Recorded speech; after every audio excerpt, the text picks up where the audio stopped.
terutama di era Orde Baru dan awal reformasi, saya masih punya keyakinan bahwa polisi adalah angkatan darat yang gagal.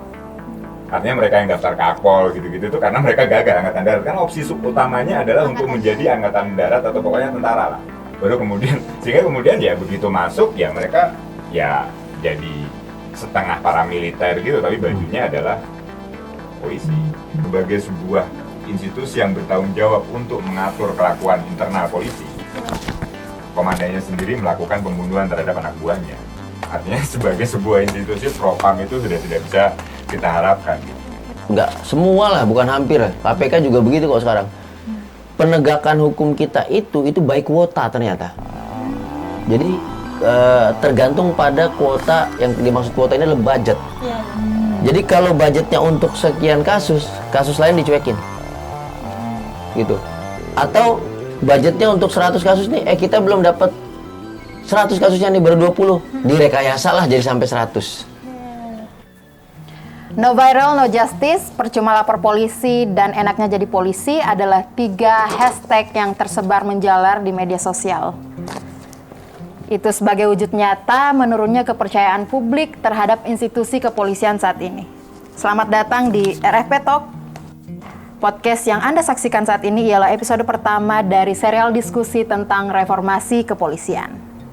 Sudah 25 tahun reformasi, salah satu amanat reformasi ialah menghapuskan dwi fungsi ABRI. Nah, setelah berpisah dari ABRI, apakah polisi hari ini sudah sesuai dengan cita-cita reformasi? Atau bahkan sudah menjelma menjadi ABRI yang baru, yang bukan hanya memiliki dwi fungsi ABRI, tapi juga multifungsi. Inilah wajah Polri masa kini.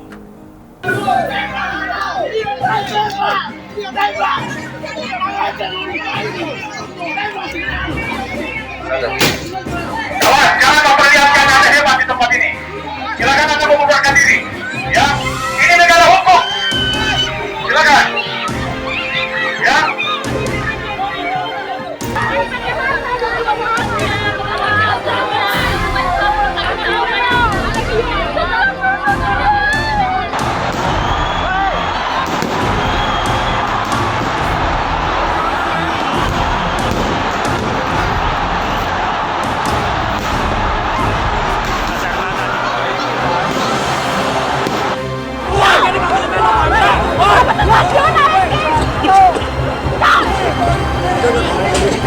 Polda Metro Jaya telah menetapkan Kapolda Sumatera Barat Irjen Pol Teddy Minahasa sebagai tersangka kasus peredaran narkoba.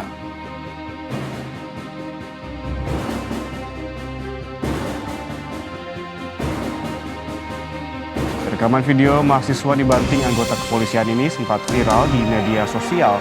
Tampak petugas menangkap seorang peserta aksi lalu membantingnya hingga terkapar di lantai. Seorang polisi tertangkap kamera saat diduga tengah melakukan aksi pungutan liar di Palembang, Sumatera Selatan. Video yang direkam oleh salah seorang warga dan sempat viral di jagat maya ini menunjukkan oknum polisi lalu lintas.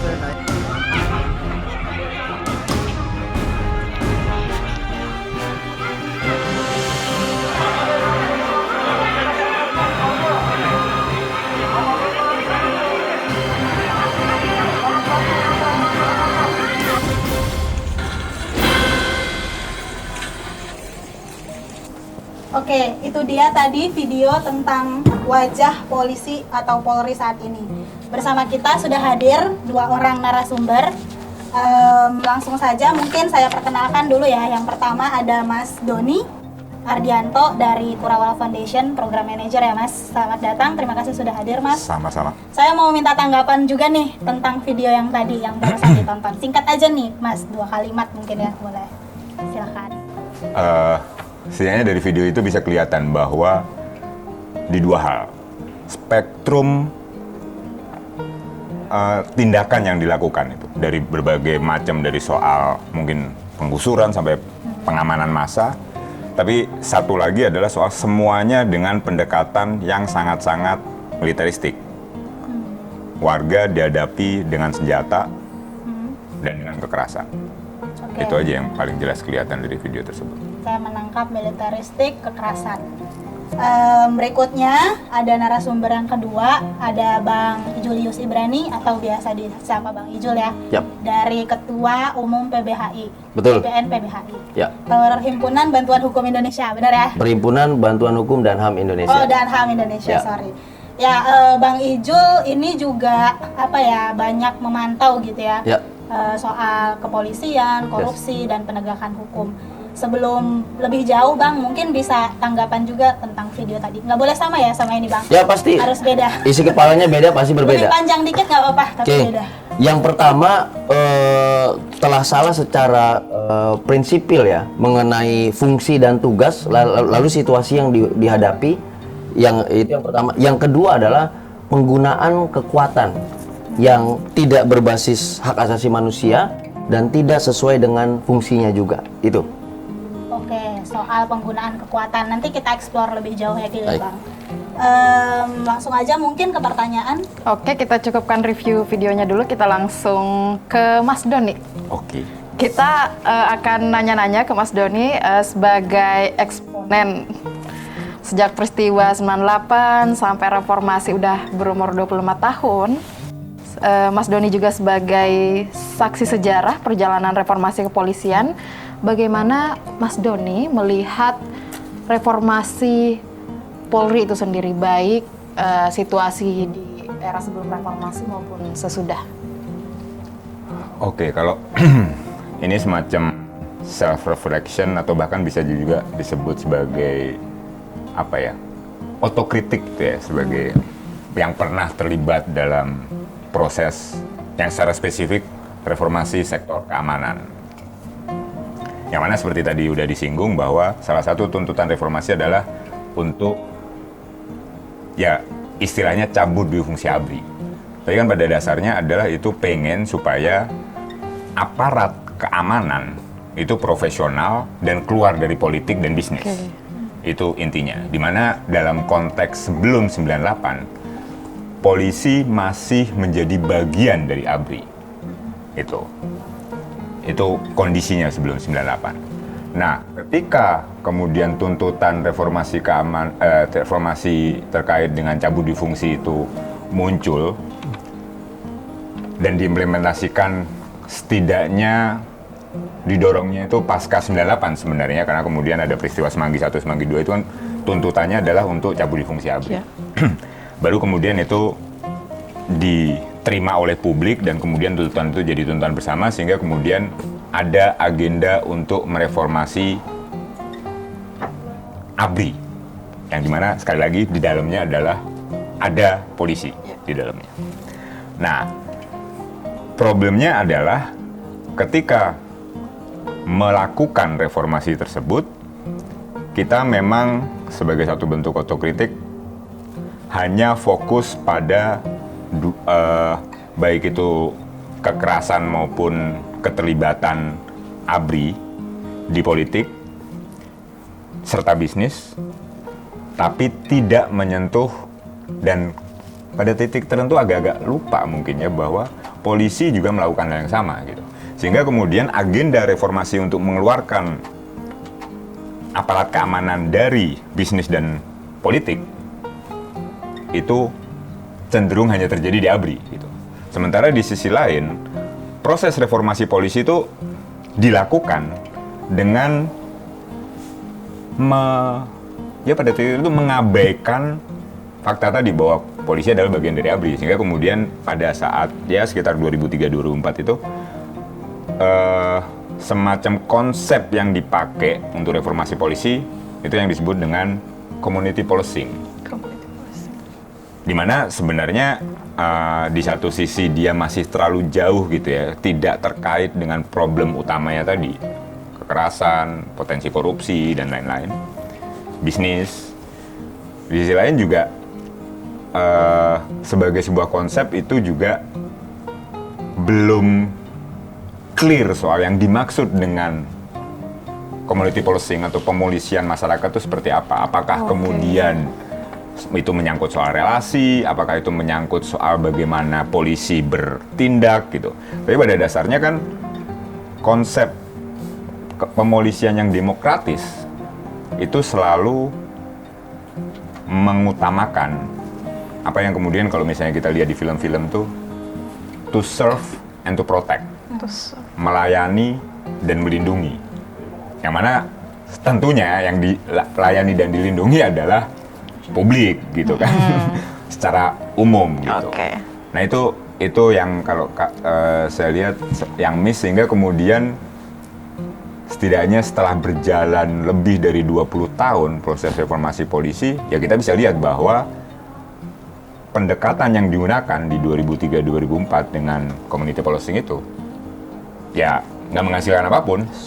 Kita masih bisa melihat hal yang tadi kita lihat di video secara gamblang itu dilakukan oleh polisi, bahkan mungkin makin parah gitu, mereka makin berani untuk melakukan itu, padahal mereka sudah mengalami reformasi dengan pendekatan yang ya mau nggak mau kita harus bilang bahwa pendekatannya nggak tepat. Kita harus pakai pendekatan baru dalam melakukan reformasi polisi. Perlu pendekatan baru. Sorry nih Bang, nyambung lagi ya sama video tadi nih. Extrajudicial killing disebutin, terus kebebasan berekspresi terancam lah kurang lebih, terus banyak kriminalisasi. Nah itu bisa dijelasin lebih jauh nggak? Sebenarnya apa sih yang terjadi gitu di saat ini kalau dibandingin dengan tadi Mas Doni bilang soal community policing dan sebagainya gitu? Polisi itu karena menyangkut soal bagaimana entitas yang disebut sebagai polisi yang secara historis memang dari dulu ada sejak sebuah negara modern terbentuk gitu ya. Bahkan sebelum jadi modern pun sebenarnya format semacam polisi itu selalu ada gitu. Tapi begitu modern kan dia servingnya ke publik, bukan lagi kepada penguasa gitu. Di mana dia itu yang karena dia harus berurusan langsung dengan masyarakat, sehingga kemudian dia harus punya kapasitas untuk menyeimbangkan apa yang kemudian dibutuhkan oleh masyarakat, baik di level individual, kelompok yang lebih besar, sampai ke publik, sampai ke yang levelnya sudah ke secara administratif kita sebut sebagai negara gitu. Itu karena dia paling langsung berurusan gitu. Kalau misalnya di negara demokratis kan kita nggak akan bisa berpapasan dengan tentara berseragam setiap saat gitu. Tapi kalau polisi udah pasti kita akan ketemu dengan polisi karena itu yang paling interaksinya langsung. Nah, ketika dia dalam posisi itu plus secara spesifik lagi di kewenangan yang dia miliki di soal penegakan hukum, ada karena dengan beban itu ya, ada satu kewenangan yang dia punya yang disebut sebagai diskresi, gitu. Jadi dia kemudian menjadi pintu masuk atau penjaga gerbang ketika ada sebuah kejadian, dan dia punya diskresi untuk menentukan apakah ini masuk pelanggaran, apakah ini cuman pelanggaran yang sepele, apakah ini udah masuk kejahatan, apakah ini kejahatan yang serius atau kejahatan, karena itu nggak bisa disederhanakan hanya dari pasal, tapi kan dari konteks, dari siapa yang melakukan gitu-gitu kan. Oke, betul. Nah, itu beban yang dimiliki oleh polisi itu di situ gitu. Dia harus, nah ketika dia tidak punya kapasitas, di satu sisi nggak punya kapasitas untuk membawa kewenangan itu, dan di sisi lain secara sistem juga tidak ada mekanisme yang mengontrol dia dalam mengelola kewenangannya itu. Itulah yang kita lihat terjadi sehari-hari. Oke, Mas Doni, kita hold dulu soal penegakan. Kita udah mendengar kata kunci soal kapasitas, penegakan hukum oleh kepolisian, dan pengawasan. Mungkin kita beralih ke Bang Ijul dulu. Ya. Nah, PBH ini juga sering melakukan diskusi publik atau pembahasan terkait kasus-kasus korupsi yang melibatkan kepolisian, termasuk pemantauan oleh PBH IKAN. Nah, di publik itu kita sering melihat gimmick atau hegemoni dari kepolisian yang sebut saja membuat lomba mural, lomba orasi, esai dengan bertemakan polisi baik. Nah, mari kita membuktikan dengan paparan Bang Ijul, apa sih yang ditemukan oleh PBH di lapangan terkhusus soal korupsi di sektor pelayanan publik yang melibatkan kepolisian. Oke, ini bukan otokritik gitu, karena bukan dari saya sendiri datangnya gitu kan. Jadi kalau kita baca perjalanan amandemen Undang-Undang Dasar kaitannya dengan fungsi-fungsi negara ini, sebetulnya kata kuncinya udah pas tuh, fungsi. Tapi ternyata ketika dirumuskan, dia bukan by fungsi, tapi by institution. Institusinya udah ada, kira-kira kita kasih kerjaan apa ya? Itu titik awal pengawuran semuanya ini. Gitu. Kalau kita pakai bahasa orang kejaksaan, diferensiasi fungsional, kayak gitu. Kita lihat fungsinya dulu nih. Yang kita punya apa sih dalam sebuah negara demokrasi? Penegakan hukum terpadu, Gakumdu, ketertiban umum, ya kan? Di situ ada pelayanan publik dan segala macam yang tadi ditanya Reni. Yang ketiga adalah keamanan dalam negeri yang kaitannya dengan internal atau lokal chaos, crowded yang bersenjata tumpul ataupun yang dapat mengancam keselamatan jiwa masyarakat. Nah, yang satu lagi adalah keamanan nasional. Ini harusnya tentara, militer, kan gitu ya, keamanan nasional. Tapi ternyata kita nggak membagi fungsinya nih, membagi tugas institusinya berdasarkan fungsi. Tapi kira-kira institusinya mau ngambil fungsi yang mana gitu. Nah, karena konteks politiknya lebih kuat ketika itu adalah Polri, karena saat itu masyarakat sedang benci dengan TNI, dan Polri juga yang paling bersinggungan langsung dengan masyarakat ini memiliki power untuk posisi tawar tertinggi. Makanya 2015 kami ingat, 14 atau 15 kami ingat betul di gedung YLBH ini kita coba melakukan kajian. Paling tidak kami menemukan ada 14 titik fungsi yang dimiliki oleh Kepolisian RI di bawah Undang-Undang Polri yang sebetulnya tidak sesuai dengan apa yang dibahas kalau kita bicara tentang fungsional basisnya itu. Salah satunya tadi, nah kita mau bicara tadi soal pelayanan publik gitu. Ketika kita bicara pelayanan publik, di mana-mana ini adalah yang megang pemerintah lokal, ya. Mulai dari urusan kekeluargaan, kelakuan baik dan buruk gitu ya. Apalagi pelayanan di jalan raya yang sekarang dipegang oleh LLAJ dan juga lalu lintas Korlantas di bawah Polri, sampai urusan administrasinya yang kita sebut regiden, registrasi dan identifikasi kendaraan bermotor, SIM, STNK, plat nomor dan segala macam. Nah, ini harusnya fungsi-fungsi pelayan publik. Jadi bukan fungsi penegakan hukum. Nah, kalau di luar negeri ya, kita lihat Singapura, kita lihat Malaysia, dia punya badan khusus untuk itu. Nah, kenapa titik itu kemudian menjadi korup? Karena dia blur dulu fungsinya. Karena fungsi yang blur itu, jadi kita lihat pertama, regulatornya itu Polri sendiri, implementornya Polri sendiri, evaluatornya Polri sendiri, yang kemudian punishernya yang mengenakan hukumannya Polri sendiri. Ini yang saya bilang tadi, dari segi fungsinya sudah koruptif. Kenapa? The whole system ada di kewenangannya dia. Gitu. Nah, dalam asas-asas umum pemerintahan yang baik harus ada pemisahan kekuasaan, kekuasaan regulasi, kekuasaan implementasi, eksekusi yang kita sebut eksekutif, dan kekuasaan adjudikasinya yang tadi mengevaluasi, nyidang, kasih sanksi. Ini harus berbeda. Ini enggak. Nah, di situ udah mulai corrupted. Jadi the whole system dia pegang. Nah, itu oleh karena itu kemudian dia memiliki kuasa yang begitu besar dan tidak ada yang bisa melawan. Mulai dari kita pungli ada di kepolisian soal samsat lalu lintasnya, pengurusan SIM STNK-nya, bahkan ada yang menipu dengan menggunakan seragam polisi karena orang keburu percaya gitu. Begitu juga di jalan raya. Gitu. Nah, ini harusnya terpisah. Kalau dia penegakan hukumnya ada pelanggaran kaitannya dengan kejahatan, Polri masuk. Kalau hanya administrasi saja, ini harusnya badan administrasi saja. Perpajakan, ada perpajakan juga loh. Ya harusnya badan pajak gitu masuk. Terus pelayanannya misalnya penertiban lalu lintas segala macam. Saya pikir dinas lalu lintas juga sudah bisa menangani itu, dinas perhubungan dan yang lain. Nah, itu salah satu titik kunci kenapa jadinya corrupted. Karena dia absolute power di situ.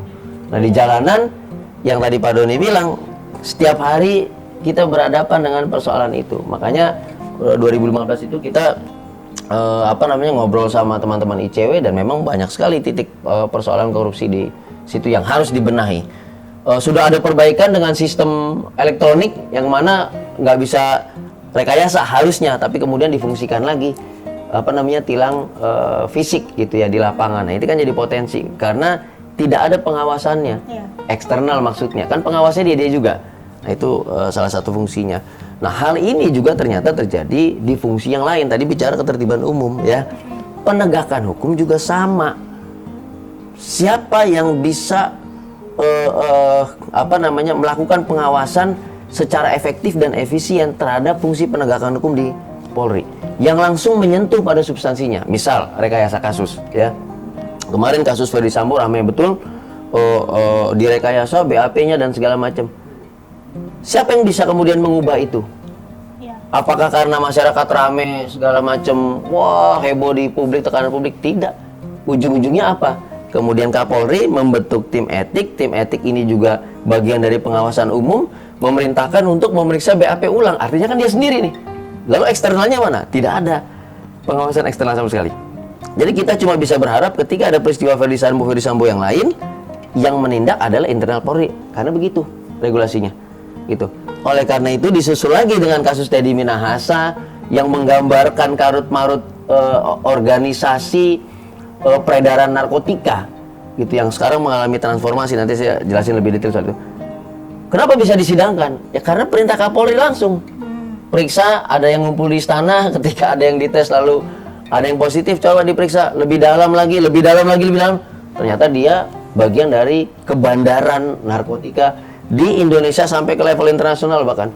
Oke, Bang Ijul, tahan dulu. Menarik nih ya, Bang. Menarik. Nanti kita bahas lebih dalam, Bang, soal narkotika. Harus. Balik lagi nih ke Mas Doni, kita bolak-balik aja nih ya, nggak apa-apa lah ya.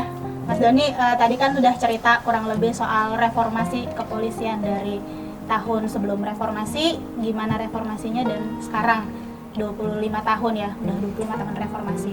Nah, tadi juga Bang Ijul udah sempat mention tuh soal polisi saat ini tuh gimana.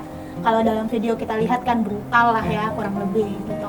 Nah, sebenarnya apakah polisi itu harus seperti itu, atau di zaman dulu tuh seperti apa, dan sekarang itu kenapa bisa jadi seperti ini gitu yang kita lihat dari video. Gimana, Mas? Sebenarnya kan dari segi kewenangan dulu itu dia mungkin masih ada satu barier ya, artinya dia harus tunduk dan sedikit-sedikit berada di belakang saudara tuanya, dalam hal ini Angkatan Darat.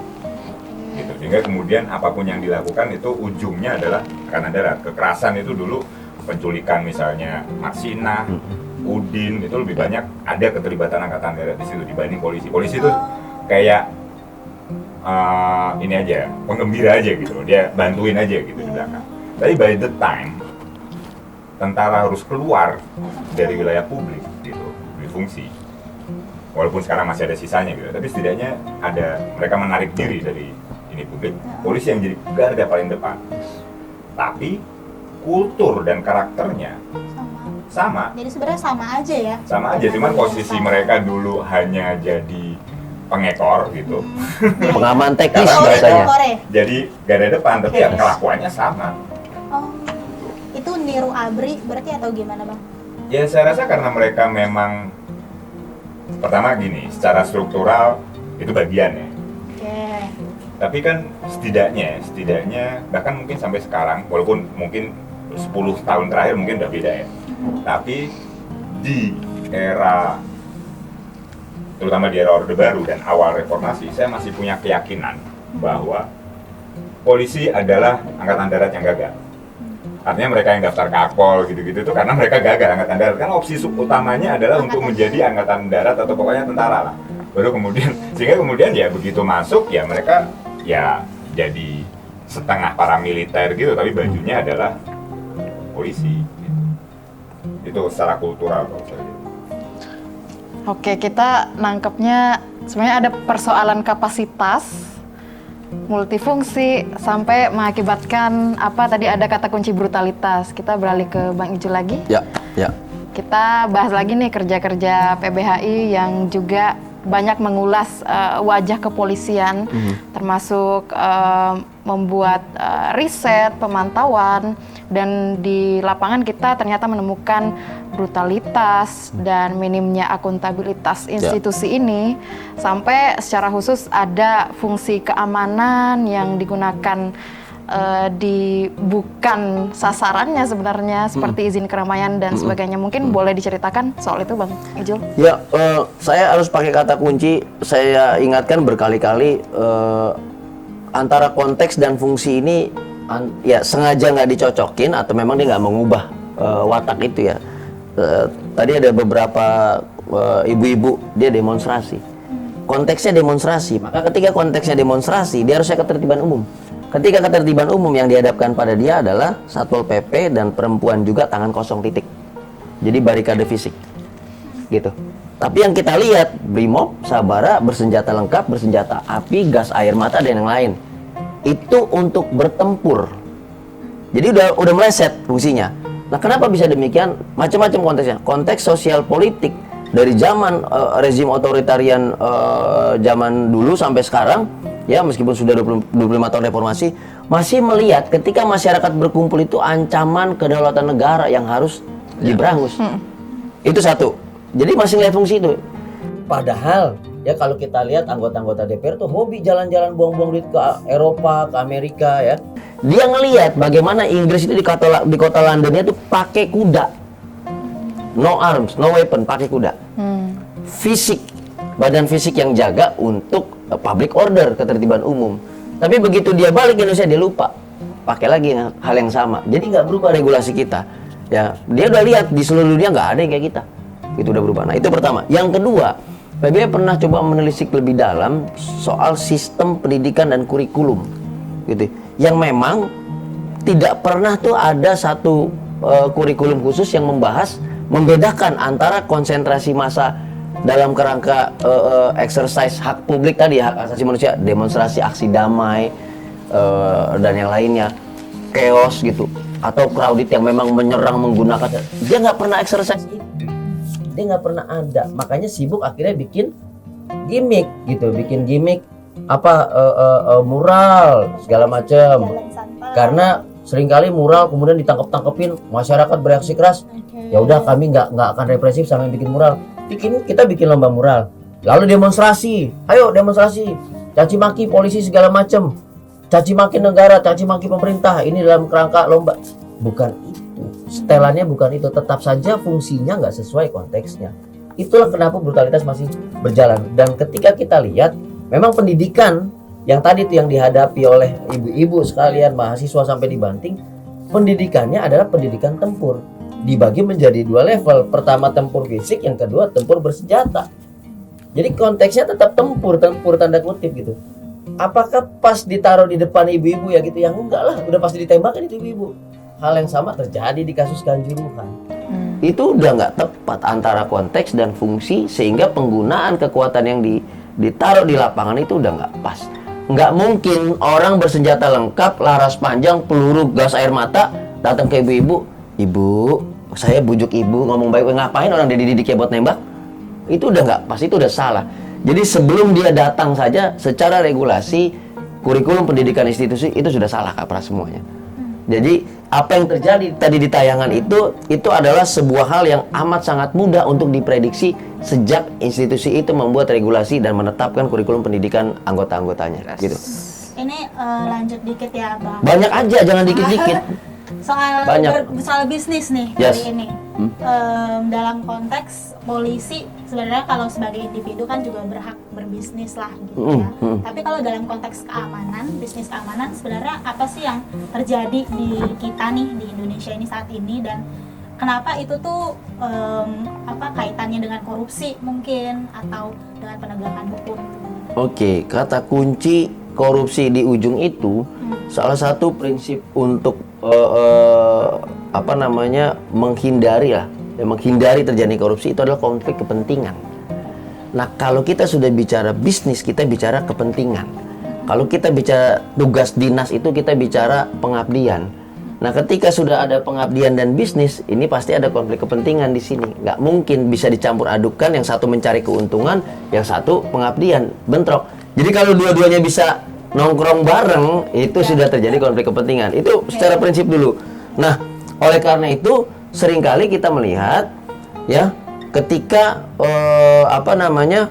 pejabat atau jenderal kepolisian, jenderal TNI dan segala macam itu dia punya usaha, kemudian dia sebagai jenderal dia juga punya power, petinggi pejabat ya perwira, dia punya power, dia bisa mengerahkan pasukan, dia pegang tongkat komando.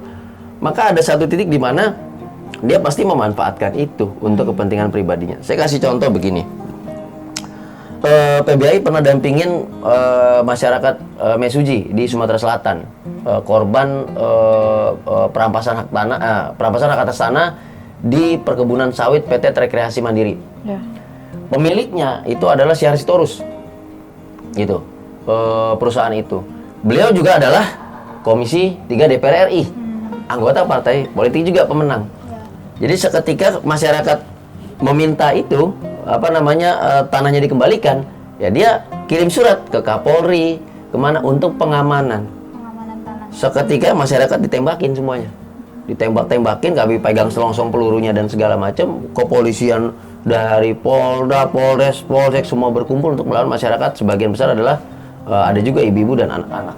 Nah, itu sudah sebuah titik temu antara kepentingan pribadi, bisnis tadi, dan dirinya sebagai pejabat negara yang memegang kekuasaan. Nah, bayangin kalau itu ini dia anggota pengusaha dan anggota DPR.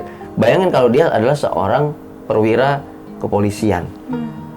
Itu akan tidak perlu menyurati Kapolri lagi, dia bisa mengerahkan pasukannya langsung. Jadi oleh karena itu bisnis-bisnis pengamanan ini harus selalu dihindari, bahkan dilarang. Jadi itu tidak termasuk dalam konteks hak asasi manusia.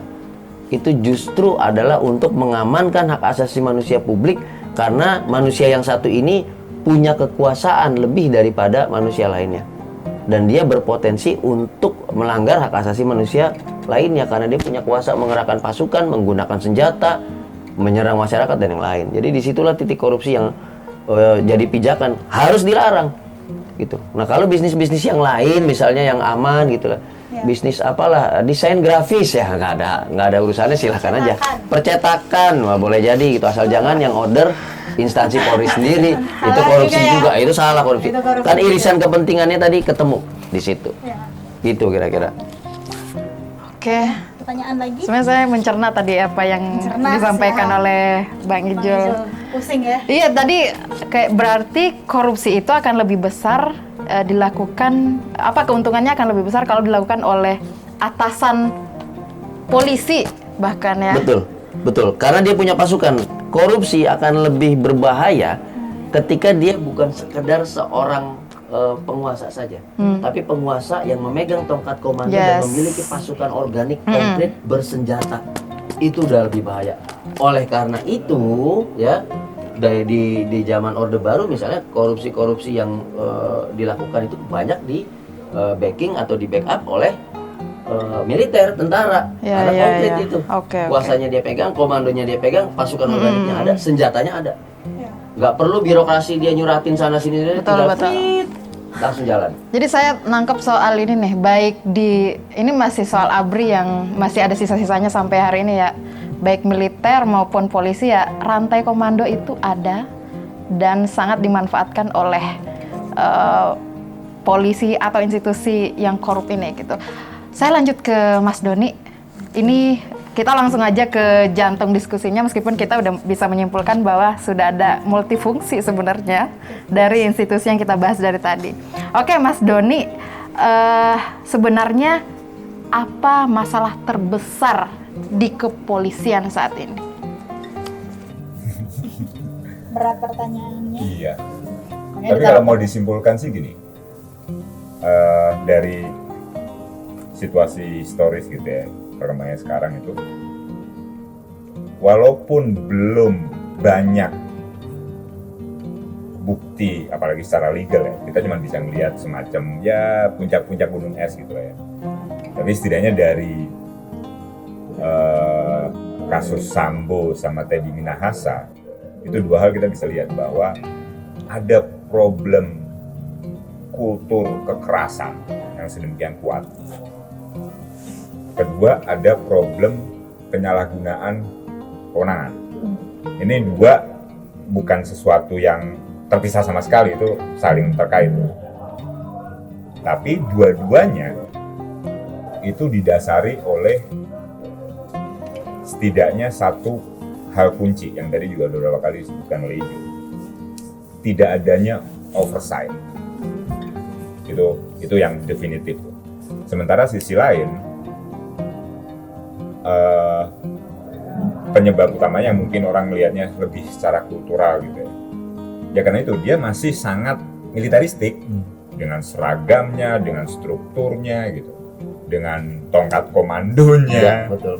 segala macam. Padahal dia urusannya adalah melayani publik, bukan berhadapan dengan ancaman dari luar yang juga bersenjata. Yang dihadapi, yang dia harus urus, baik itu yang dalam bentuk pelayanan maupun perlindungan, itu adalah warga negaranya sendiri gitu, warga negara Indonesia dalam bentuk. Sehingga kemudian sebenarnya ya sama sekali udah nggak relevan tuh soal kultur militaristiknya, seragamnya, strukturnya, apalagi sampai kemudian ke soal penggunaan kekerasan ataupun kekuatan yang dia punya. Nah, itu yang harus dimulai untuk ditelisik. Oke, mana dulu nih yang harus kita mulai beresin? Mana dulu? Mau nggak mau secara paralel ya, kayak misalnya dari sisi yang paling jelas kelihatan adalah kita perlu adanya kontrol terhadap kepolisian. Gitu. Apakah sama sekali nggak ada? Secara institusional ada. Tapi apakah kemudian itu berfungsi dan berjalan dengan baik? Itu masih tanda tanya. Propam sebagai sebuah institusi yang bertanggung jawab untuk mengatur kelakuan internal polisi, komandannya sendiri melakukan pembunuhan terhadap anak buahnya. Artinya sebagai sebuah institusi, Propam itu sudah tidak bisa kita harapkan.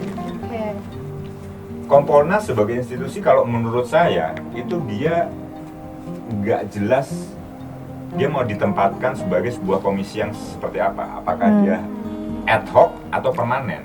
Karena kalau di lembaga di negara-negara yang namanya komisi untuk komisi kepolisian itu dua, ada yang ad hoc, ada yang permanen.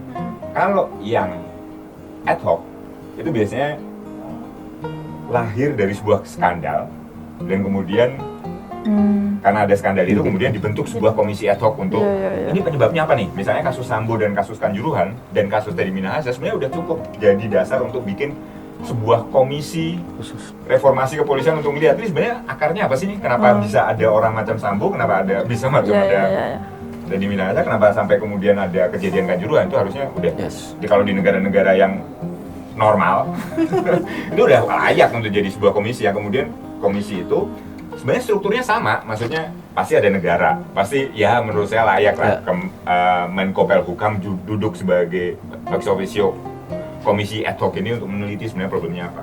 Tapi dia harus dapat sebuah gambaran yang utuh, yang kemudian rekomendasinya juga sifatnya minimal sistemik, kalau nggak strukturalnya sekalian gitu. Tapi menyeluruh gitu loh, nggak cuma sekedar oh ini penyebabnya ini penyebabnya karena tangganya terlalu curam, itu kan ya itu nggak perlu tim ad hoc selevel itu untuk bisa menemukan fakta itu. Tapi oh ini ada seperti tadi misalnya, oh ini dari awal memang polisi disiapkan bukan untuk mengamankan penonton bola, tapi memang untuk mengancam mereka supaya kalau misalnya macam-macam digebuk gitu. Kan itu udah salah di situnya gitu. Misalnya sampai ke level itu sebenarnya. Nah di sisi lain ada komisi yang kalau permanen itu memang day by day sebagai semacam adjudikasi tingkat semacam banding lah ketika mekanisme internal nggak jalan gitu. Jadi kalau misalnya ada seseorang yang kemudian ketika dalam proses peradilan pidana mengalami torture gitu misalnya, penyiksaan gitu, dia lapor ke Propam mestinya kan normalnya. Tapi begitu Propam nggak responsif, nah dia bisa naik tuh banding tuh ke komisi yang sifatnya eksternal tadi, tapi memang permanen gitu, semacam Kompolnas tapi yang permanen. Nah Kompolnas kita kan nggak dua-duanya gitu, secara komposisi dia ad hoc, tapi secara mandat dia seolah-olah permanen, tapi permanen juga nggak punya kapasitas apapun gitu. Jadi ya sementara kan kalau misalnya menelusuri dua problem utama yang saya sebut tadi, misalnya korupsi dan kekerasan gitu lah. Kalau tanya sebenarnya Propam berfungsi apa enggak ya? Coba cek seberapa banyak kasus di Propam yang menangani dua hal itu di internal kepolisian. Apakah Propam pernah menangani ada kasus korupsi di kepolisian? Kalau misalnya sampai nggak ada, artinya ya dia nggak menjalankan fungsinya gitu. kekerasan juga seperti itu ya. Kekerasan juga sama. Sayangnya kan kita nggak pernah tahu tuh sebenarnya, karena kita nggak pernah bisa dapat Datanya, akses soal iya, betul. apa aja kasus yang ditangani oleh Propam kan. Propam. Dan itu ada problem di soal transparansi dan akuntabilitas juga kaitannya. Aku balik sedikit lagi ke Bang Ijul ya. Ya. Jadi dari tadi udah bahas soal institusional nih. Mungkin masuk sedikit soal penegakan hukumnya. Oke. Terutama fokusnya mungkin ke undo delay ya. Soal apa penundaan seseorang tersangka misalnya masuk ke tahap pengadilan atau bahkan udah terputus gitu ya, maksudnya udah putus, udah terpidana untuk menunggu eksekusi mati gitu. Di daftar tunggu itu kalau di data ICJR, terutama kasus mati narkotika ya, isu-isu narkotika gitu, itu sampai 300-an lebih gitu. Dan nggak tahu juga ini apakah dari tahun berapa gitu kan nunggunya atau masih baru atau gimana gitu. Nah, mungkin Bang Ijul juga pernah nanganin kasus-kasus seperti itu, banyaklah pemantauan ataupun persidangan gitu. Itu gimana Bang Ijul melihatnya? Ya, lagi-lagi begini ya. Hampir nggak semua lah, bukan hampir ya. KPK juga begitu kok sekarang. Penegakan hukum kita itu by kuota ternyata. Jadi tergantung pada kuota, yang dimaksud kuota ini adalah budget. Jadi kalau budgetnya untuk sekian kasus lain dicuekin. Gitu. Atau budgetnya untuk 100 kasus nih, kita belum dapat 100 kasusnya nih, baru 20. Direkayasa lah jadi sampai 100. Nah, ini prinsip dasar yang ngaco. Kenapa? Kita tunduk pada Undang-Undang Keuangan Negara tahun 2008 yang mengatakan operasionalisasi instansi, kegiatan segala macam harus menyesuaikan budget. Jadinya ngawur. Gitu. Pun KPK menggunakan sistem ad cost, ternyata juga sama, by kuota juga. Ad cost ini untuk memenuhi kuota yang misalnya nggak diakomodasi atau kasusnya kompleks. Nah, disitulah titik terjadi awal undo delay. Ya, dari konsep itu dulu undo delay, kemudian ada kasus-kasus yang memang direkayasa. Udah nggak apa-apa, yang penting banyakin aja. Seperti apa? Oh, gerebek sana gerebek sini kan gitu, tangkap sana tangkap sini gitu kan. Yang penting prestasi itu ditunjukkan ketika kami berhasil menangani 1000 kasus, padahal budget kami cuma 100 kan gitu. Jadi itu salah kaprah yang prinsipil, sangat prinsipil, itu udah salah. Yang kedua adalah memang ada konteks sosial politiknya. Lagi-lagi tadi Pak Doni tegas bahwa ada problem politisasi di aparat penegak hukum, salah satunya adalah kepolisian tadi. Sehingga penanganan kasus itu yang tadi, kalau no viral no justice, itu konteks politik loh. Untuk merespon dinamika sosial, itu politisasi, bagian dari politisasi. Penanganan cepat itu perlu, tapi kalau dia menunggu viral, menunggu dinamika sosial, itu politisasi gitu. Termasuk penanganan jika dia milih-milih kasus tadi. Yang sedang disoroti masyarakat adalah kasus Kelitih Jogja misalnya nih, PBAI nanganin kasus Kelitih Jogja kan. Wah, kita harus tangkap, yang penting ada yang kita umumin ke publik, ditangkap segala macam. Ternyata rekayasa. Habis itu dia tekan jaksanya, dia tekan hakimnya, yang penting diputus bersalah sebagai label bahwa kami tangkap kok, kami tangani kok, padahal itu penuh dengan rekayasa. Itu kan politik juga. Gitu. Jadi salah satu faktornya memang demikian. Nah, di level ketiganya ini bukan transformasi, tapi ada beberapa koridor. Nah, di level ketiga memang kasus-kasus yang menyangkut dari kepolisian itu sendiri, yang menyangkut atasan, yang menyangkut bawahan, yang menyangkut keluarga, itu sering menghadapi problem-problem yang direkayasa, kemudian di delay, atau yang kayak kemarin kasus Ferdy Sambo, kenapa begitu heboh banget? Kan juga kita tahu gitu, meskipun belum ada yang berani ketika itu, udahlah PBAI maju duluan, kita bilang itu ada kontestasi politik internal jenderal. Jadi penanganan begini tidak boleh menunggu kontestasi, memang harus diinstitusionalisasikan. Kalau ada pelanggaran, Propam nggak mampu, naikin kemana kira-kira level forum yang bisa sampai sana. Nggak perlu nunggu karena nih jenderal-jenderal merasa ini ada kompetisi dengan jenderal baru dan muda yang namanya Ferdy Sambo, maka didorong untuk segala macam. Kasus yang lain nggak terjadi demikian, kan begitu? Berarti salah satu polanya sebenarnya karena ada penguasa yang berpengaruh gitu ya? Jelas, jadi tiga koridor itu membuktikan penegakan hukum itu masih terpengaruhi tadi oleh keuangan, hal teknis betul itu, jadi baik kuota. Yang kedua adalah konteks politisasi dari dinamika sosial untuk mendapatkan nama baik, dan yang ketiga ya kepentingan. Kita bicara politisasi kepentingan jika dia menyangkut diri si kepolisian sendiri dan atau keluarganya atau yang sedang dia amankan, kolega bisnisnya dan segala macam. Itulah kenapa masih banyak, catatan kami, kasus begitu hampir setiap hari terjadi ya begitu ya. Termasuk ya kita paling gampang ini deh, PBI kantornya dekat-dekat kawasan-kawasan gelap gitu ya. Itu kanan kiri banyak gedung-gedung tempat perjudian segala macam. Tapi bagaimana bisa kemudian yang muncul di koran-koran adalah judi gaple di pos kamling gitu, judi gaple abang-abang ojek gitu kan. Ini kan miris sekali gitu. Giliran di gedung-gedung mewah yang tertutup itu nggak disentuh, padahal satu masyarakat udah tahu yang bolak-balik situ main judi kan itu. Itu salah satu bentuknya, koridor yang ketiga tadi gitu. Oke Bang Ijul, tahan dulu. Saya mau kembali ke masalah teknis yang menurut saya penting juga soal dibahas terkait anggaran. Sampai kepolisian punya kepentingan untuk memenuhi kuota, sampai bikin rekayasa kasus, dan paling banyak kita temukan juga soal narkotika. Baru-baru ini juga kan ada kasusnya.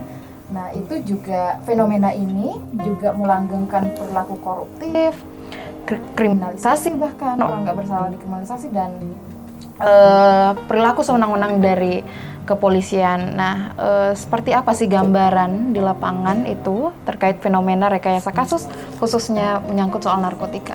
Oke, ini lagi-lagi bicara soal kewenangan dulu ya. Kewenangan dia itu untuk penegakan hukum itu nyaris absolut, meskipun tadi ada Propam, ada Biro Wasidik, pengawasan penyidikan, kemudian ada Kompolnas.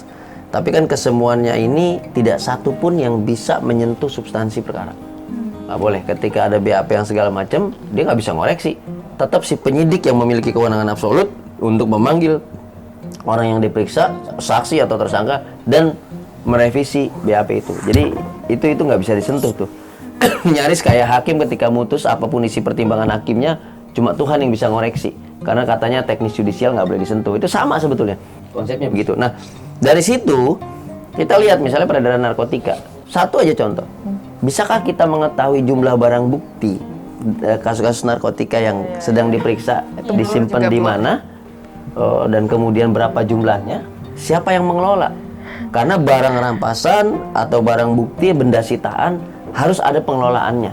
Nah itulah kenapa sekarang didorong RUU tentang pengelolaan barang rampasan dan benda sitaan oleh negara. Nah ketika itu kita tidak bisa lihat, terjadilah kasus Teddy Minahasa, sabu ya diganti dengan tawas, kan gitu. Udah ganti aja dengan tawas, karena sama-sama yang namanya kristal gitu ya, sama kristal mirip. Kenapa? Karena nggak ada yang mengawasi. Kita nggak tahu jumlahnya. Akhirnya apa? Mulai dari kewenangan penindakannya, siapa pelakunya, ini kan kejahatan terorganisir ya. Siapa aktor wataknya, siapa turunan segala macamnya, gitu kan? Dan kemudian alatnya apa, barang bukti sebesar apa segala macam, kita nggak pernah tahu. Itu satu. Yang kedua, selalu ada mekanisme pengelolaan barang bukti yang tidak wajar. Itu kami temukan. Misalnya apa? Peminjaman barang bukti untuk pengembangan. Nah, kita nggak tahu nih dikembangkan apa. Apa yang belum dikembangkan ketika sudah. Nah, akhirnya kan berkreasi gitu kan. Yang sudah ditangkap kemudian diproses segala macam, berarti ada yang nyangkut, dikembangkan apa yang jangan-jangan untuk pemenuhan kuota lagi. Nah itu bisa jadi begitu demikian. Nah itulah kenapa kemudian dalam sidang Teddy Minahasa sepanjang PBI pantau itu bahkan bisa memproyeksi pasar, memproyeksi pasar berapa jumlah segala macam. Jadi dia bisa memproyeksi fee-nya berapa ketika bawa barang itu dari Taiwan ke Indonesia, fee-nya dia. Jadi sudah sedemikian terkontrol. Nah, yang mengerikan sebetulnya ya di sini, ini ada transformasi yang begitu progresif ketimbang kemerdekaan bangsa Indonesia nih. Kalah progresifnya di transformasinya. Dulu itu levelnya adalah penindak itu, penegak hukum itu sebatas pungli. Ketika ditangkap segala macam, pungli, udah dibebasin apa segala macam gitu. Di level yang kedua, dia menjadi pengaman tetap. Pengaman tetap gitu loh. Oh, kalau kawasan ini mah aman. Kenapa? Karena sudah terkoordinasikan. Itu kita lihat di situ, silakan aja ke Kampung Ambon dan segala macamnya. Kita sering kok Masyarakat tahu semua kok di situ. Nah, yang ketiga adalah yang level Teddy Minahasa lakukan, dia menjadi penguasa pasar. Dia produsen, dia distributor, dia konsumennya juga. Gitu. Jadi ini transformasinya dahsyat banget ini. Jadi artinya apa? Di situ terjadi karena nyaris tidak ada satupun mekanisme pengawasan yang efektif dan efisien. Atau mungkin nggak perlu sampai efektif efisien ya. Pengawasan yang dasar aja, namanya orang mengawasi, dia bisa mengoreksi dan kemudian memposisikan kembali kepada kondisi awal. Ini kan kita nggak punya. Jadi itu yang terjadi dalam kasus Teddy Minahasa. Makanya gamblang sekali di dalam persidangan itu disampaikan. Dia sudah bertransformasi menjadi pebisnis narkotika itu sendiri. Dan itu komplit. Dia pebisnis juga, dia penegak hukum juga. Dia bisa mengambil barang bukti, bahkan membeli barang bukti itu, dia bisa mengkondisikan pasar juga. Sampai dia bisa mengkonsumsi itu juga. Nah, itu gambaran kenapa penuh dengan rekayasa, kemudian dekat dengan korupsi sudah pasti. Dan bahkan ya kalau kita bilang sebanyak itu, berapa banyak anak-anak Indonesia yang bisa terkontaminasi narkoba akibat rekayasa-rekayasa seperti itu. Kan yang kerugian akhirnya jadi bangsa. Ini bukan cuma sekedar angka dan narkotika. Bangsa kita rusak loh. Gitu. Dan hal yang sama ketika penindakan itu juga sama. Masih pakai stigma. Kalau mohon maaf, kalau kulit hitam pasti bandar narkoba. Ya, betul. Jadi kayak rekayasa kasus itu, cari aja lah orang-orang kulit hitam yang kira-kira nggak punya keluarga, nggak punya power, bukan pegawai diplomatik, angkut aja dia. Sering begitu. Tanda kutip tampang kriminal. Ya, gitu. tampang kriminal. Teman-teman imparsial ICJR dan juga PBI pernah meneliti soal itu, dan salah satunya terkena hukuman mati. Gitu. Padahal dia seorang pegawai, memang pegawai teknis ya, konstruksi dan segala macam. Tetapi karena enak posisinya juga daerah-daerah Jakarta Pusat belakang sana, tangkap aja. Atau dia nggak bakal bisa bayar lawyer, nggak bakal bisa punya dukungan segala macam, dan satu Indonesia kena stigma kalau orang kulit hitam pasti bandar narkoba. Iya. Tadi ada soal kontrol, ada soal pengawasan. Ini pertanyaan pamungkas nih ya, pamungkas. Karena kita udah keterbatasan waktu, mohon maaf nih. Soal jadi gimana sih seharusnya gitu, Mas Doni duluan mungkin ya. Gimana sih seharusnya kepolisian ini berjalan gitu? Selain tadi ya soal kontrol sudah disebut, soal pengawasan sudah disebut, gimana yang lainnya gitu? Ya memang kita harus benar-benar membuka dulu ya ruang diskusi di publik gitu. Yang mungkin dimulainya dengan apakah yang dimaksud dengan democratic policing. Jadi kita menggunakan dan mendalami konsep itu dulu. Polisi dalam negara demokratis itu seperti apa sih? Apakah dia bawa pistol kemana-mana? Apakah dia bawa pentungan kemana-mana? Apakah dia menunjukkan ekspresi yang menakutkan? Apakah itu memang polisi yang digambarkan dalam sebuah konsep negara demokratis di mana polisi ada di dalamnya? Nah, kalau misalnya kita sudah sampai pada satu kesimpulan bahwa kita butuh polisi yang memang seperti jargon mereka gitu ya, melindungi, mengayomi, satu lagi apa ya? To serve, melayani. Ya, melayani, melindungi, mengayomi. Ya, 3 itu. Melayani, melindungi, dan mengayomi. Nah, apakah untuk melindungi, mengayomi, dan melayani itu mereka butuh segala yang mereka punya sekarang? Baik itu, apakah memang misalnya sampai ke level, apakah pendidikannya memang ke arah situ? Apakah kulturnya memang ke arah situ? Apakah kemudian kelakuannya di publik juga seperti itu? Gitu? Apakah mereka memang serving, sementara melayani gitu, bukan petenteng gitu?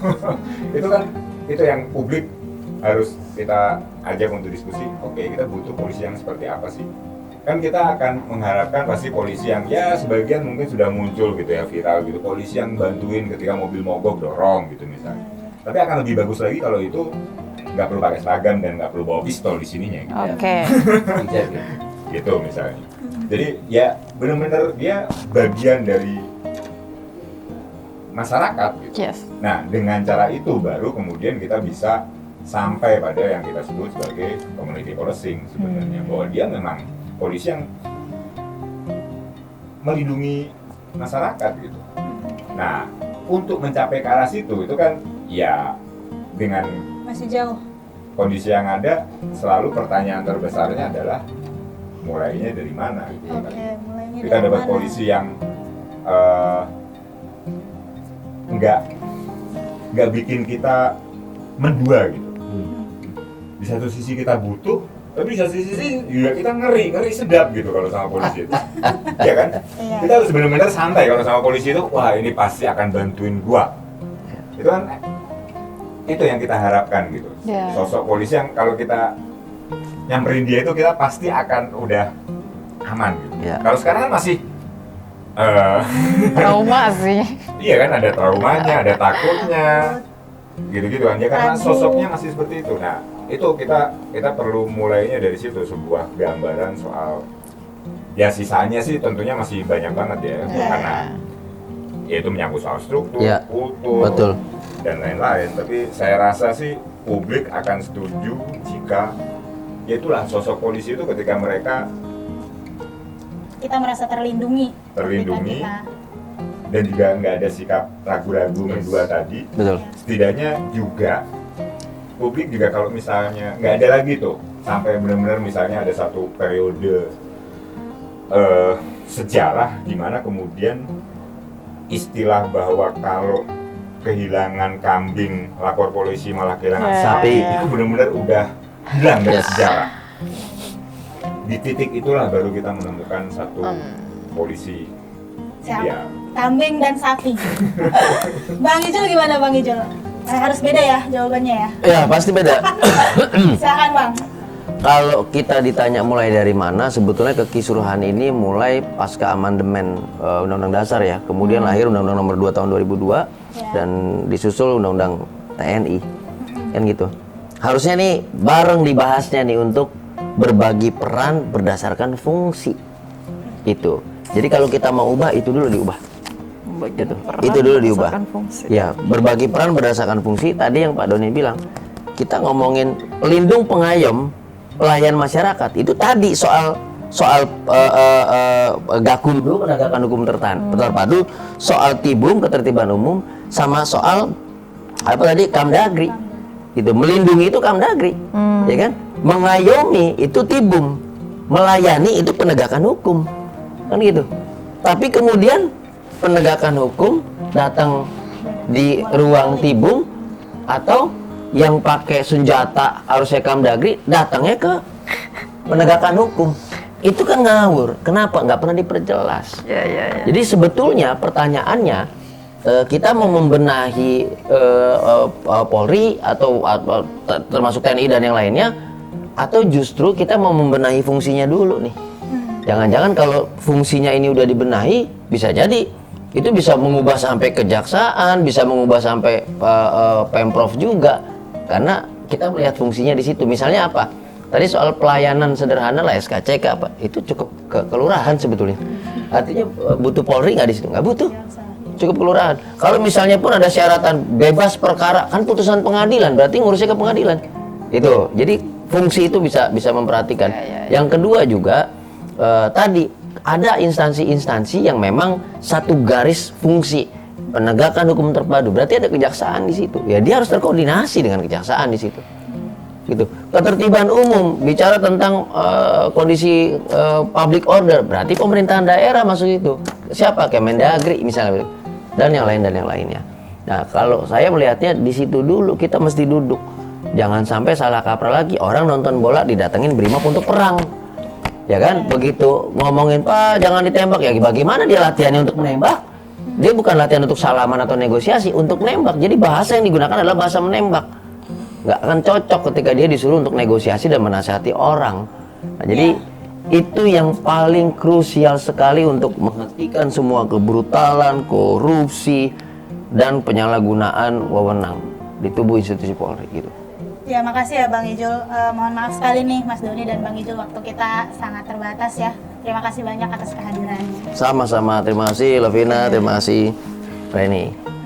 Ya, itu tadi teman-teman, ternyata kita masih butuh nafas yang sangat panjang untuk mereformasi kepolisian, alih-alih membayangkan ideal seperti apa, mengharapkan para polisi ini juga memikirkan dirinya juga kita masih meragukan gitu ya.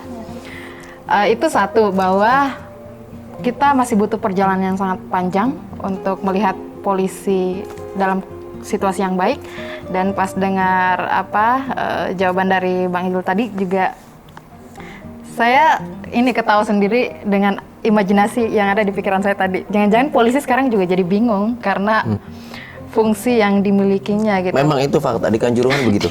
Bingung gitu. Betul. Kalau kata Aldi Taher ya emang semua orang di muka bumi juga bingung kan. Oke, tapi ya sebagai ini loh, sebagai alat negara, sebagai pemegang jabatan harusnya bertanggung jawab dong.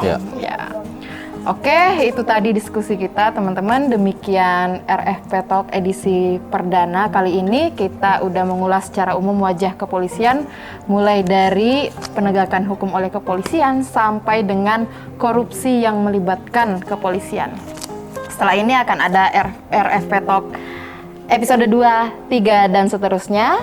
Jangan lupa pantengin terus informasi dari kami, kapan jadwal tayangnya. Kita akan terus mengulas No Viral No Justice, percuma lapor polisi, dan enaknya jadi polisi. Dan hashtag protes rakyat lainnya. Terima kasih dan sampai jumpa.